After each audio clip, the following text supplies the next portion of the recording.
இன்றைக்கி மார்னிங் தான் வந்து மீஷோலேருந்து ஒரு டெலிவரி ஒன்று வந்திருந்தது. ஆக்சுவலி யூஸ்வலாக எனக்கு எப்போவுமே அந்த ஒரு மாதிரி ஒரு லைட் சில்வர் கலர் மாதிரியான ஒரு கவர் இருக்கும் இல்லைங்களா, யூஷுவல் டெலிவரி கவர். அந்த கவரில் தான் எப்போவுமே டெலிவரி ஆகும். நான் வீடியோஸில் எல்லாமே கூட பார்த்துருக்கேன். இந்த மாதிரி டிசைன் போட்ட கவர் இதெல்லாம் ஏன் வரதில்லை நமக்கு அப்படிங்கிற மாதிரி யோசிச்சிருக்கேன். பட் இந்த டைம் எனக்கு அந்த மாதிரி கவர் தான் வந்தது. அது பார்த்தோன்னே எனக்கு ஒரு சந்தோஷம்.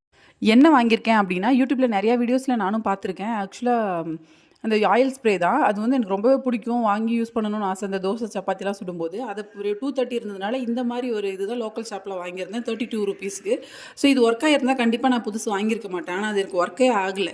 ஒரு பம்ப் என்னமோ தான் ஆச்சு. அதுக்கப்புறம் அது அடைச்சிக்குது. குட்டி ஹோலாக இருக்கிறதுனால அடைச்சிக்குது. ஸோ அதனால் நான் இதே வாங்கலான்னு பார்க்கும்போது இதை விட ரேட் கம்மியாக 180 இருந்தது. அது ரவுண்ட் ஷேப்பில் ஒரு மாதிரி இருந்தது. அது ஒர்க் ஆகுமா என்னன்னு எனக்கு தெரியல. அது இல்லாமல் அது நிறைய பேர் யூஸ் பண்ணி நான் பார்க்கல வீடியோஸில். அதனாலேயே மெயினாக இதை வாங்கினேன். இது வந்து கீழே இருக்க பாட்டம் வந்து பிளாஸ்டிக்னு நினச்சேன். பார்த்தா கிளாஸு. அது இல்லாமல் நான் பிளாக் கலர் தான் ஆர்டர் போட்டிருந்தேன். இவன் ஒயிட்டை